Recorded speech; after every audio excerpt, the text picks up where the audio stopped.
السلام علیکم students, welcome to my YouTube channel. تو آج ہم دیکھیں گے کہ اردو کے فرسٹ ایئر کے اردو کے پیپر کے اشعار کی تشریح کس طرح سے لکھی جاتی ہے، مارکر کا استعمال کس طرح سے کیا جاتا ہے، کون کون سی چیزوں کے کتنے کتنے نمبر ہوتے ہیں۔ تو ہمارے پاس یہ بورڈ میں جو سوال نمبر ہوتا ہے اشعار کی تشریح کا، وہ ہوتا ہے سوال نمبر 2۔ تو ہم سب سے پہلے رائٹ کارنر پر پیج کے سوال نمبر 2 لکھ لیں گے، پھر ہم ایک ہیڈنگ دیں گے اشعار کی تشریح کی، وہ تقریباً آپ پیج کے درمیان میں دیں گے ہیڈنگ اشعار کی تشریح۔ اشعار کی تشریح کی ہیڈنگ دینے کے بعد ہمارے پاس دو پارٹس ہوتے ہیں اشعار کی تشریح کے، حصہ نظم اور حصہ غزل۔ تو آپ ایک اور ہیڈنگ دیں گے حصہ نظم کی، ٹھیک ہو گیا۔ پہلے چونکہ ہم حصہ نظم کر رہے ہیں تو ہم کس کی ہیڈنگ دیں گے؟ حصہ نظم کی۔ پھر اس کے بعد ہم کیا کریں گے؟ باری باری اشعار لکھتے جائیں گے اور ان کی تشریح کرتے جائیں گے۔ اب ہمیں پتہ ہونا چاہیے کہ اشعار کی تشریح کیسے کرتے ہیں۔ ہمارے پاس بورڈ میں دو ہی شعر آتے ہیں اور ان دونوں کی تشریح کرنی ہوتی ہے۔ تو ہم کیا کریں گے؟ پہلے ایک شعر لکھیں گے، اس کی تشریح کریں گے، پھر دوسرا شعر لکھیں گے اور پھر اس کی تشریح کریں گے۔ اب ہم پہلے کوئی بھی شعر لکھ لیتے ہیں۔ کس طرح سے لکھنا ہے؟ آپ نے یہ شعر جو ہے اس کو مارکر سے لکھنا ہے اور جو شعر دیا ہوگا اس کو آپ نے پین سے لکھنا ہے۔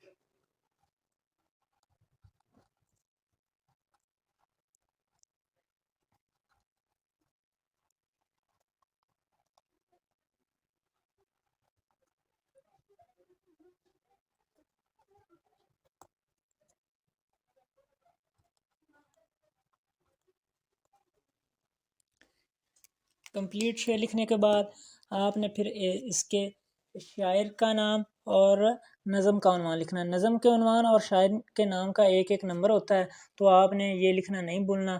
پہلے ہم لکھیں گے نظم کا عنوان اور پھر ہم لکھیں گے شاعر کا نام۔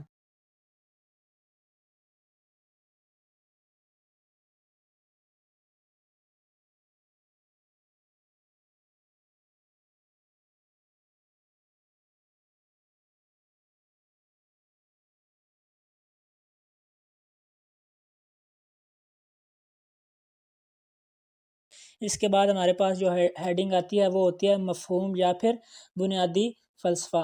تو آپ مفہوم لکھ دیں یا پھر بنیادی فلسفہ، کوئی بھی ان میں سے ایک ہیڈنگ دے دیں۔ میں مفہوم کی دے دیتا ہوں۔ مفہوم کی ہیڈنگ دینے کے بعد جو آپ کا مفہوم ہے وہ 2 سے 2.5 لائن کا ہونا چاہیے۔ اب ہم مفہوم لکھ لیتے ہیں اس شعر کا۔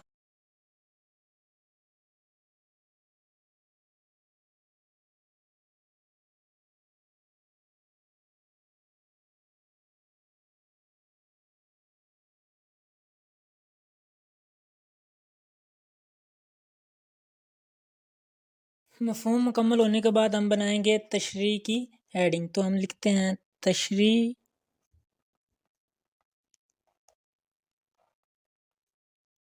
کی ہیڈنگ دینے کے بعد پہلے ہم 1-2 لائنیں شاعر کے بارے میں لکھ دیں گے، جیسے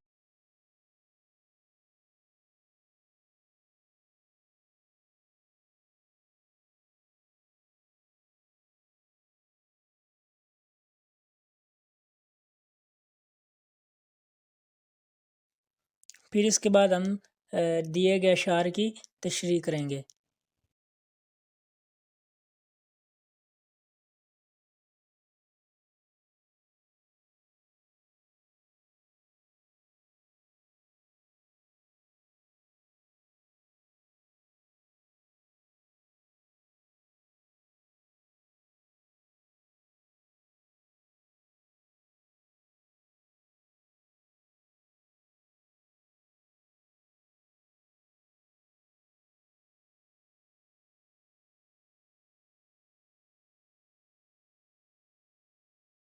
یعنی آدھی تشریح لکھ لیں تو آپ نے کیا کرنا ہے؟ درمیان میں کوئی نہ کوئی ایک شعر ایڈ کر دینا ہے یا پھر کوٹیشن ایڈ کر دینی ہے۔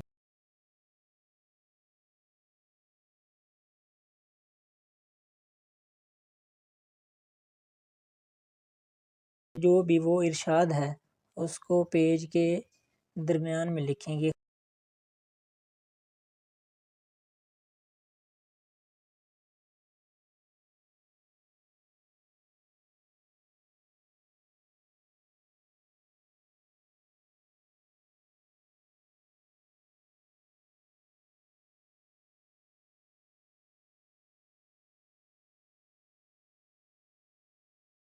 تشریح کے پیراگراف آپ لکھ رہے ہیں، یعنی پہلا پیرا لکھا دوسرا پیرا لکھ رہے ہیں، تو آپ نے کیا کرنا ہے، کچھ الفاظ کو مارکر کے ساتھ ہائی لائٹ کر دینا ہے، ٹھیک ہوگا، یعنی یہ اس کی خوبصورتی میں اضافہ ہوتا رہے گا۔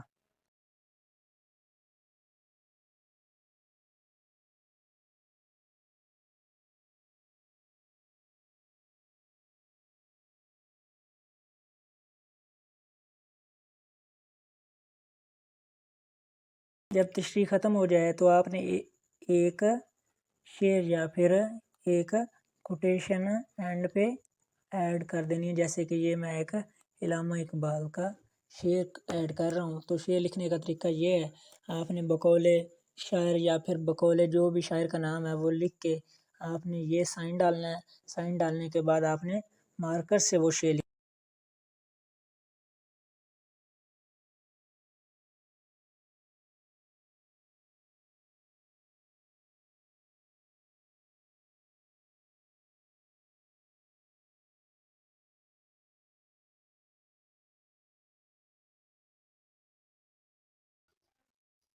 ہاں جی، وہ چیز ہمارے سامنے آ گئی جو ہمیں چاہیے تھی۔